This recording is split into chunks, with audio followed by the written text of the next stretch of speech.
Potências nucleares armadas até os dentes e dispostas ao tudo ou nada. As maiores máquinas de guerra já produzidas na história da humanidade, com sede de sangue. Um contexto de rivalidades mútuas, de interesses conflitantes, que conduz à Terceira Guerra Mundial.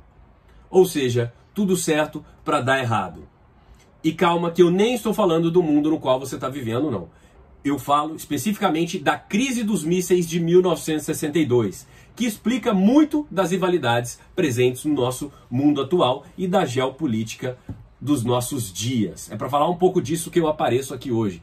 Muito prazer, eu sou Túlio Augustus, sociólogo e professor, e convido você, minha caríssima, você, meu caríssimo, a bombardear esse canal com likes, com a inscrição aqui embaixo e com as suas impressões nos comentários aí conforme o que você achar. Bom, a crise dos mísseis de 1962 foi o momento em que o mundo mais esteve, salvo uma atualização, agora muito triste, à beira de uma Terceira Guerra Mundial, né?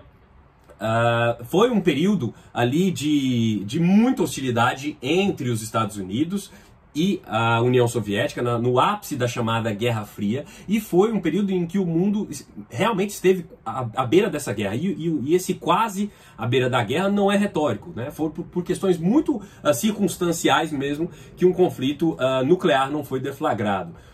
Bom, tudo começa em 14 de outubro de 1962, quando, numa espionagem de rotina, aquela espionagem básica que os americanos estavam fazendo na ilha de Cuba, eles observam uma movimentação atípica. Essas fotos vão para análise e em 2 dias as forças de segurança americanas concluem que estava já em passos bastante adiantados, uma instalação soviética com mísseis apontados para o território americano. Isso em Cuba, ou seja, a cerca de 150 quilômetros da Flórida, né? E com um potencial de alcançar cerca de 70% do território americano, né? Esses mísseis SS-4, que eram os mísseis soviéticos da época, estavam, inclusive, ao que consta, um tanto superiores aos mísseis Júpiter americano equivalentes, né?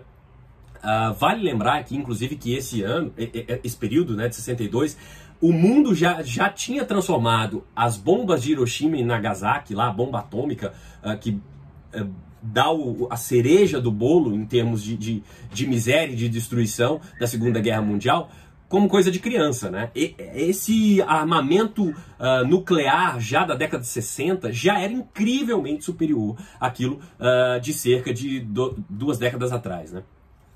Bom, aquele período, claro, gera uma tensão muito grande entre Estados Unidos e União Soviética e o mundo todo à mercê disso, acompanhando isso, e o que dá origem aos chamados 13 dias que mudaram o mundo, né? Já foi filme, tem um filme com Kevin Costner, eu nunca assisti, fica aí a reflexão, eu devo assistir em algum momento. E já produziu muita literatura, muita história a respeito do assunto, e é um ponto muito privilegiado para a gente entender o século XX e para entender o mundo atual.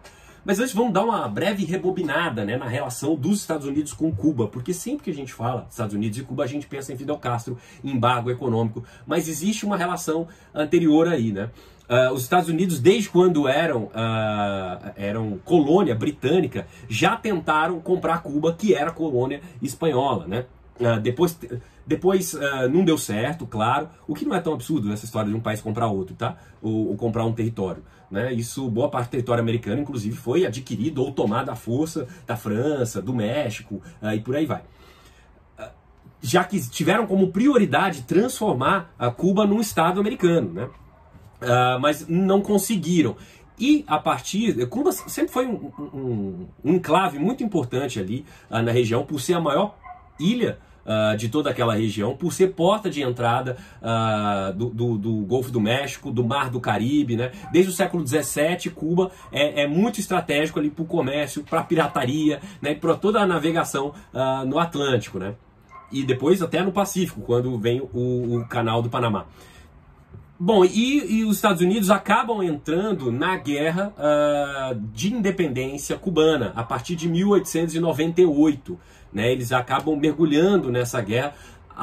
As motivações para entrar nesse conflito são diversas. Os Estados Unidos alegaram que tiveram um navio seu explodido pelos espanhóis. em Cuba, e por isso eles entram na guerra, mas essa versão não é muito confirmada, né? Há quem diga que os americanos explodiram de propósito esse navio para ter um pretexto para entrar na guerra. Tem uma série no Netflix muito boa que se chama The Alienist, o Alienista, que trata um pouco tem como contexto de fundo esse momento da guerra hispano-americana, né? No finalzinho do século XIX, ali a história se passa em Nova York, mas mostra como a opinião pública era mobilizada ali para criar um ódio aos espanhóis e tudo mais. Inclusive nessa guerra, um dos comandantes mais importantes é o Teddy Roosevelt, que depois vem a ser o presidente americano, um dos presidentes americanos mais notáveis, que já esteve aqui no Brasil e tudo, e que é aquele presidente do filme Uma Noite no Museu, do Adam Sandler, né? Você se lembra dele.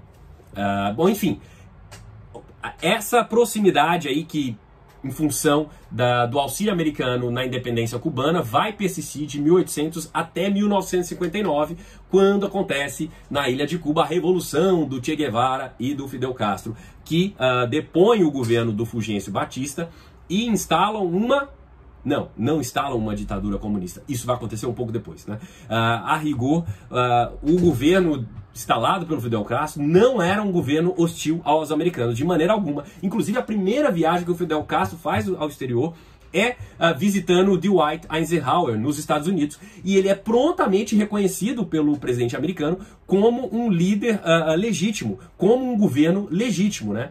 É só a partir do momento em que o Fidel Castro e a sua turma começam a nacionalizar as empresas americanas presentes em Cuba que a hostilidade vem à tona.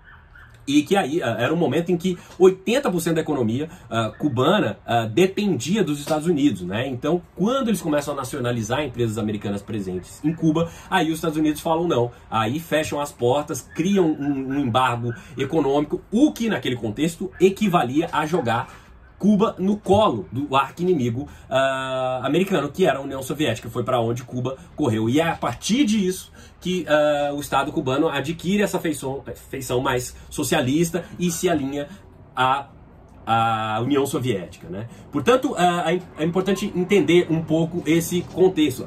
Para piorar um pouco as relações, né? Em 1961, para depois esse governo do Fidel Castro, a CIA, a agência americana, foge a um plano de invasão, a chamada invasão da Baía dos Porcos, né? Um plano que é um fracasso total. O presidente Kennedy, na época, tem que assumir meio que publicamente o fracasso desse plano. Isso expõe muito mal e reforça os laços de proximidade dos cubanos com os soviéticos, né? E os soviéticos começam ali a injetar dinheiro na economia cubana, a comprar o açúcar 10 vezes o preço que ele valia, né? Enfim. E voltando agora para a crise dos mísseis, ela começa a ter um novo momento quando o Kennedy manda uma carta para o Nikita Khrushchev, americano, e ele diz que não vai tirar os mísseis, que não vão impedir. Os Estados Unidos pensam em fazer um bloqueio à ilha, mas saberiam que isso ia acabar significando um ato de guerra. E aí, no dia 22 de outubro de 62, o Kennedy vai para a TV, o Hobsbawm, o historiador inglês Eric Hobsbawm, um dos maiores historiadores de todos os tempos, diz que o John Kennedy foi um dos presidentes mais superestimados, foi o presidente mais superestimado da história americana, né? E o Kennedy vai à TV dizer para todo o público americano que os Estados Unidos estão à beira de um conflito, anunciar para os americanos e para o mundo, né, dizer que estão à beira de um conflito com os soviéticos, que a guerra ali era muito eminente, né? No dia 25, na ONU, o embaixador americano troca farpas com o embaixador soviético, né? Pergunta, vocês estão instalando mísseis ou não estão? O soviético dá uma de lado, assim, não responde. Os Estados Unidos mostram para o mundo as fotos das instalações. Mas o ponto ápice talvez tenha sido no dia 27, quando um destroyer americano bombardeia um submarino russo. As movimentações ali estavam muito grandes ao redor de Cuba, né? E bombardeia um submarino soviético, mas é só para fazer com que esse submarino viesse à tona, né? Deixasse de ficar submerso, mas o que eles não sabiam é que esse submarino soviético carregava um míssil nuclear. E os 3 oficiais soviéticos a bordo começam a cogitar disparar esse míssil nuclear, né? E conforme os protocolos soviéticos da época, para que um artefato nuclear fosse detonado, era preciso que os oficiais votassem, né? E os 2 primeiros oficiais a bordo desse submarino, não dava para se comunicar com Moscou e tudo mais, então eles acharam que a guerra já tinha começado, por isso eles cogitaram disparar um míssil. E aí, os 2 primeiros oficiais dizem que é para disparar. O terceiro oficial, e esse talvez tenha sido o maior herói que nos salvou, que permitiu que você estivesse aqui vivendo esse vídeo, que o mundo não tivesse sido dizimado por uma guerra nuclear, o oficial russo de nome Vassily Arshipov vota não. E diz, não gente, não vamos disparar ainda não, vamos ver primeiro o que está acontecendo. Porque, repito, eles achavam que a guerra já tinha começado, né? E foi por muito pouco que o mundo não viveu a sua terceira guerra mundial. Depois a crise dá uma distensionada, os soviéticos concordam em retirar os mísseis de lá, e em compensação, os Estados Unidos depois retiram mísseis da Turquia e da Itália que estavam apontados para a União Soviética. Mas independentemente disso, foi um dos episódios mais tensos da nossa história. Esse vídeo já ficou longo demais. Se você gostou, dá um like aqui nele, por favor, se inscreva no canal e apareça para outras conversas. Um abraço e até a próxima.